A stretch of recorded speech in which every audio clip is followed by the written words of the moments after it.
더불어민주당 이재명 대표가 허위사실 유포 혐의로 징역 2년을 구형받으면서 파장이 커지고 있습니다. 민주당은 이른바 법 왜곡죄라고 불리는 형법 개정안을 상정하고 어제 법안 소위원회 회부를 했는데요. 그 모습 먼저 보고 오겠습니다. 이재명 대표의 공직선거법 사건에서 검찰은 약 2,500장의 사진을 출장 가서 찍은 사진을 확보했음에도 불구하고 본인들이 유리하다고 생각되는 사진 한 30장만 기록을 해놨습니다. 만약에 이 법이 법 왜곡죄가 있었으면 검사는 처벌했을 것입니다.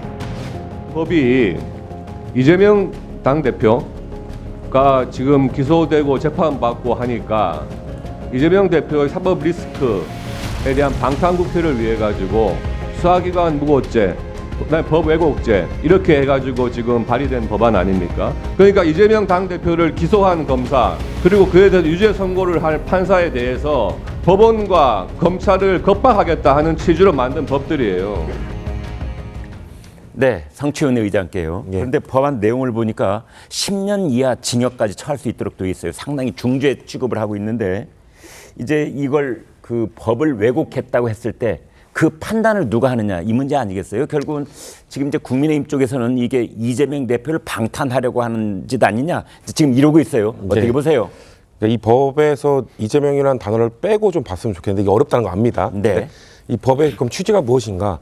검사들이 좀 기소권을 남용하고 있는 것 아니냐라는 비판이 있습니다. 왜냐면은 매년 수천 건의 무죄 판결이 나오는데 이거에 대해서 그러면 왜 무죄 판결이 나오는지 평정이란 걸 합니다. 근데 그거에 대해서 검사들이 본인들의 잘못을 인정하거나 그런 적이 거의 10% 이하입니다. 대부분 그냥 해석이 달랐을 뿐이다. 우리는 잘못이 없다. 항상 이런 판단을 합니다. 네. 그 국민의힘에서 민주당에서 7명의 검사에 대한 탄핵 소추를 했을 때 탄핵을 남발하는 것 아니냐 이런 얘기 하지 않았습니까? 네. 그런 거 얘기했을 때 탄핵 소추가 만약에 기각이 됐을 때 그 책임을 져야 되는 거 아니냐 이런 얘기했던 것처럼 똑같습니다. 검사들도 이 탄핵 소추는 그래도 그 고위 공무원에 대한 징계를 요구하는 것인데 그런데 일반 국민들을 상대로 무죄 판결이 냈을 때 왜 검사들은 책임을 지지 않느냐, 왜 그거에 대해서는 좀 신중하게 기소를 할 수 있도록 제도를 만들지 않느냐 이런 취지거든요. 그렇기 때문에 법 왜곡죄도 있고 평정에서 무죄 판결 비율 뭐 이런 것들을 함께 넣자 이런 거 다양한 얘기들을 하고 있습니다. 그런데 지금 이제 민주당이 형법 개정안을 보면은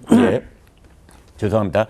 이 내용은 법원 판단이 있기 전에 먼저 검사를 처벌하겠다 이 뜻 아닙니까? 그러니까 지금 이 법안도 미숙한 점이 있을 겁니다. 그래서 원래는 판검사까지 하자는 얘기가 있었죠. 근데 판사에 대해서는 너무 무리한 것 아니냐라는 비판이 있어서 판사를 뺐습니다.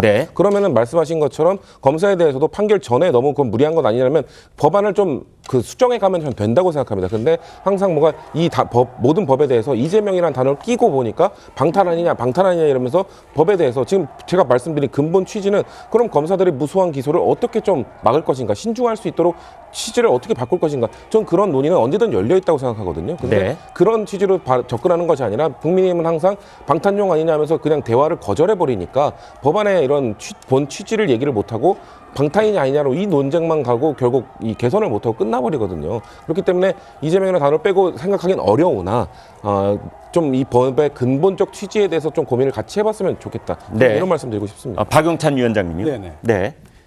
지금 이제 민주당 쪽에서는 이 취지를 국민의힘이 이제 오해하고 있는 것이다 이런 취지로 말씀을 주시는데 어떻게 보세요?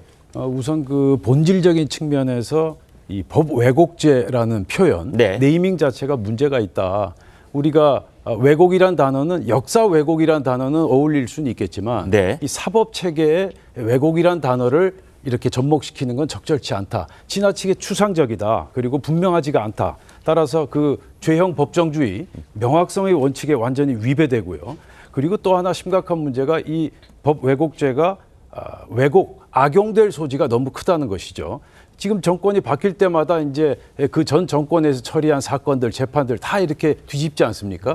그런데 이 법 왜곡죄가 현실화될 경우 전 정권에 대한 정치 보복으로 악용될 소지가 너무 크다. 따라서 현재 무고죄라든지 또 직권남용, 또 직무유기 등으로 얼마든지 검찰이나 사법부를 견제할 수단이 있지 않습니까? 그런데 법 왜곡죄까지 동원될 경우 굉장한 정치적 혼란, 더 나아가서 사법적 혼란이 불가피하다. 저는 그렇게 보고 있습니다. 자, 이런 상황에서 이 법을 발의한 이건태 의원은 대장동 변호사 출신입니다. 국민의힘 장동혁 의원 같은 경우는 아버지 이재명을 위한 헌법농단이라는 표현 외엔 달리 생각나는 말이 없다라는 비판을 하기도 했습니다. 여당에서는 1인 방탄을 위한 입법이라고 비판을 하는데 송국건 국장님, 네. 자 여당의 비판은 어떻게 들으셨습니까? 일단 이건태 대표 발의한 이건태 의원이 이 검사 출신입니다. 네. 검사 출신에다가 대장동 변호사 출신이죠. 네. 그런 왜 이건태 의원의 대표 발의를 했을까? 조금 전에 정치용 부회장께서 이재명을 빼고는 이야기하기가 어려운 것이 사실이라고 말씀하시는데 네. 이재명 대표를 빼면은 설명이 안 되는 부분이 하나 있어요. 뭐냐면은 처음에 법 왜곡죄를 민주당에서 이야기했을 때 판사를 겨냥을 했습니다. 네. 판사들을 겨냥을 해서 검사들에 대해서는 탄핵 발의도 하고 뭐 여러 가지 뭐 검찰청을 없애겠다 이런 말이 있었는데 판사는 어떻게 할 것이냐 했을 때 처음에 법 왜곡죄가 판사를 겨냥해서 나왔어요. 네. 그런데 이번에 발의한 법안에 보면은 검사와 판사를 같이 넣으려고 하다가 판사를 뺐습니다. 네. 판사를 왜 뺐느냐? 이재명 대표의 1심 선고가 11월 15일 날 하나 예고가 돼 있죠. 네. 그리고 위정교사가 다음 주 월요일 날 구형이 내려지면은 그것도 10월 말이나 11월 초에 또 1심 선고가 있어요. 네. 그 일단은 법원의 눈치를 봐야 되는 겁니다. 네. 그러니까 일단 판사를 뺀 거예요. 그리고 만약에 거기서 이 어떤 만족하지 못할 이재명 대표 입장에서 만족하지 못할 판결이 나오면은 네. 아마 다시 추가할 겁니다. 이런 것을 보면은 저는 이것이 이재명 1인을 위한 법 왜곡죄 신설이라고 네. 그렇게 볼 수밖에 없는 것이고 검사들에 대해서는 일단 탄핵 발의한 것은 직무 정지를 이제 목적으로 하는 것이고 네. 이 법 왜곡죄를 검사와 수사기관에 적용하겠다는 것은 일종의 압박이죠. 어떤 수사를 하고 나서 나중에 어떤 보복을 당할 수도 있다는 그런 압박을 겸해서 이중 장치를 한 것이라고 봅니다. 야당은 전방위로 검찰을 압박하는 모양새입니다. 쌍방울 대북 송금 사건을 수사한 박상용 검사 탄핵 청문회도 열겠다고 예고를 냈습니다. 다음 달 2일 이화영 전 경기도 평화부지사와 김성태 쌍방울 회장을 불러서 대질 조사를 하겠다는 계획입니다. 검찰은 박상용 검사 탄핵 소추안을 허위 주장에서 비롯된 거기 때문에 절차를 멈춰야 한다 이렇게 반박을 하고 있는데 한송은 기자 좀 자세히 얘기해 주세요. 예, 이 수원지검에서는 어제 입장문을 내고요. 이 보복 탄핵이다 이렇게 반박을 했는데요. 이 민주당은 박상용 검사가 탄핵되어야 하는 사유에 이 이화영 전 부지사에게 허위 진술을 회유하거나 압박했다. 이 변호인 도력권을 침해했다. 이 여러 이 탄핵 사유를 만들었었는데요. 수원지검은 이 탄핵 사유들이 모두 객관적 사실에 반하는 허위 주장에서 비롯됐다. 이렇게 주장을 하고 있습니다. 이 구체적 일시, 장소 모두 특정이 되지 않았고 기초적 사실관계도 없는데 이 대표를 수사했다는 이유만으로도 이 보복 탄핵을 하는 것이다. 이런 입장입니다. 이 수원지검은 특히 이화영 전 부지사가 주장하는 술자리 회유 의혹 등에 대해서 이 진술을 번복시키고 실체적 진실을 왜곡하려는 건 이화영 배우자와 민주당 관계자다. 이렇게 직격을 했습니다. 네. 이런 민주당 움직임에 대해서 국민의힘은 이재명 대표를 지키기 위한 방탄 입법 이렇게 비판을 하고 있습니다. 국민의힘 한동훈 대표도 경고를 했는데요. 들어보시겠습니다. 이건 그냥 선거 과정에서 있었던 고의적인 거짓말에 대한 통상적인 형사 재판입니다. 통상적인 구형이 있었던 것으로 보이고요. 통상적인 결과가 날 거라고 생각합니다. 조용히 결과를 기다리고 재판 불복하지 말자는 말씀드립니다. 이 사안이 그렇게 어렵습니까? 선거에서 의도적으로 거짓말 했냐 안 했냐라는 너무너무 단순한 사안입니다. 거짓말이었으면 유죄, 거짓말이 아니었다면 무죄일 겁니다. 재판에서 당당하게 그렇게 거짓말 아니라고 말씀해놓고 왜 그렇게 안달복달 하는지 국민들은 궁금해하실 겁니다. 자, 송 국장님 조금 전 말씀 주신 것처럼 11월 15일 이제 공직선거법 위반에 대해서 이제 1심 선고가 나오는데요. 이재명 대표에 대해서 말이죠. 그런데 지금 여러 가지 그 추정들이 있던데 일단 검찰의 구형은 징역 2년인데 말이죠. 신경민 전 민주당 의원은 아마 벌금 500만 원쯤 나올 가능성을 언급하기도 하더군요.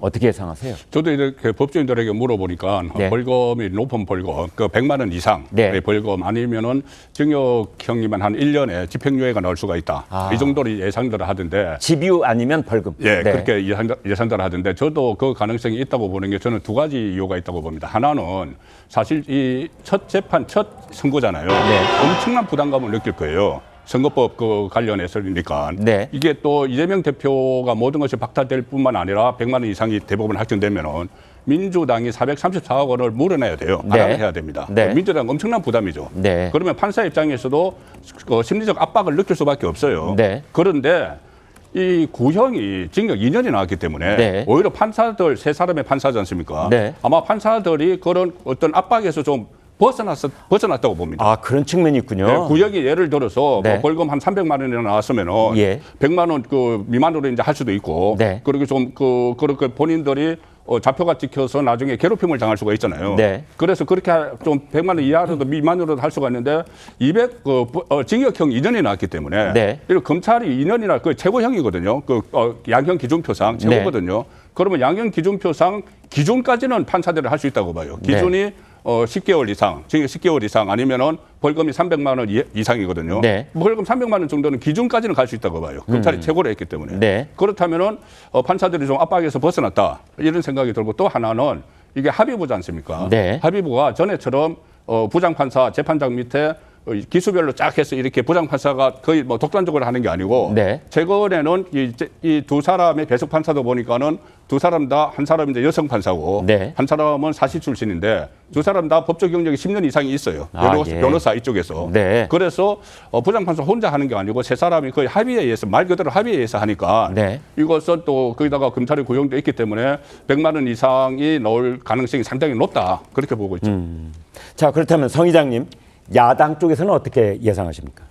그 야당 쪽 인사들은 긍정적으로 보는 분들이 더 많은 것 같아요. 제 주변에도 뭐 야당 인사도 있고 여당 지지하는 분도 있고 뭐 중립적인 분들도 있는데 그래도 아무래도 민주당 지지하는 분들 그리고 민주당 측에서는 무죄를 예상하는 분들이 더 많은 것 같습니다. 근데 저는 그런 건 있습니다. 그러니까 이게 그 한동훈 대표께서 아까 전에 그 우리가 영상으로 봤을 때 결과에 승복해야 된다, 담담히 기다리라 이렇게 말씀하셨잖아요. 네. 저는 어떤 결과가 나오든 양쪽 진영 모두 똑같이 결과에 승복해야 된다고 생각합니다. 네. 만약에 보수 진영이 생각하는 생각한 만큼 안 나왔을 때 혹시 무죄가 나왔을 때 과연 보수 지지자들이나 정치인들은 가만히 있을 것인가 저는 그것도 조심해야 된다고 보거든요. 그렇기 때문에 한동훈 대표께서 이런 유력 정치인들 방송에 나오는 패널들이나 법조인들은 본인의 해석에 의해서 어느 정도 나올 것 같다라는 판단을 할 수 있다고 생각합니다. 근데 저는 한동훈 집권 여당의 대표가 통상적인 구형이었고 통상적인 판결이 나올 것 같다라고 이렇게 얘기하는 것 자체가 저는 사법부 저는 판사에 대한 압박으로 느껴질 수 있기 때문에 통상적이라는 말을 썼는데도 그렇습니까? 저는 그게 이미 구형이 난 다음에 이거는 그러니까 마치 통상적은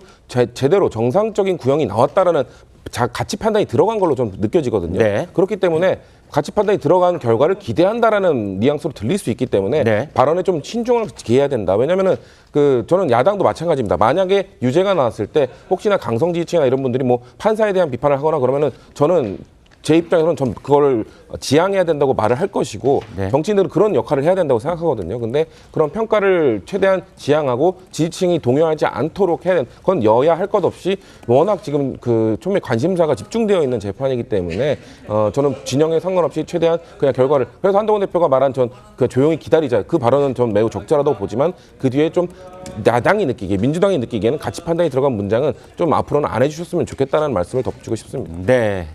자, 박 위원장님. 예. 지금 이제 한동훈 대표가 그 구형과 선고에 대해서 발언을 좀 자중할 필요가 있다라는 취지로 말씀을 주셨는데 어떻게 들으셨습니까? 일단 정치권 전체적으로 네. 법원의 판단에 대해서 좀 자제할 필요는 있겠죠. 네. 그런데 지금 현실은 그렇지 않잖아요. 네. 그런 상황에서 한동훈 대표 같은 경우는 전직 이제 검찰 경험을 해본 네. 입장에서 지금 당 대표로서 입장을 내지 않을 수 없는 그런 입장이고요. 통상적이라는 표현은 좀 잘못됐습니까? 통상적인 표현, 그건 한동훈 대표 입장에선 네. 충분히 그렇게 판단하고 이야기할 수 있는 것이라고 생각하고요. 네. 그리고 허위사실 공표 혐의에 대해서는 우리가 분명히 하나 알아야 될 사실이 이 허위사실 공표한 공직선거법 위반 사건에 대한 양형 기준이 네. 지금 현재 벌금은 200만 원에서 800만 원 예. 그리고 징역 10월 이하가 그 기준선 아닙니까? 네. 자, 그렇다면 벌금이 200만 원이 기준이다. 이 얘기는 100만 원만 벌금형을 받아도 의원직을 상실하지 않습니까? 네. 그만큼 이 허위사실 공표에 대해서 사법부가 엄중하게 이 사안을 보고 있다. 그리고 이 양형 기준이 언제 개정된 거냐면요. 지난 2020년에 개정됐습니다. 네. 그래서 이 양형 기준표상에 징역 10월 이하 벌금 200만 원에서 800만 원. 이건 대폭 늘어난 그러한 형량이거든요. 따라서 사법부에서 허위사실 공표에 대해서 매우 엄중하게 보고 있다. 따라서 저는 선고 시에도 상당히 엄중한 판결이 나올 것으로 생각하고 있습니다. 네.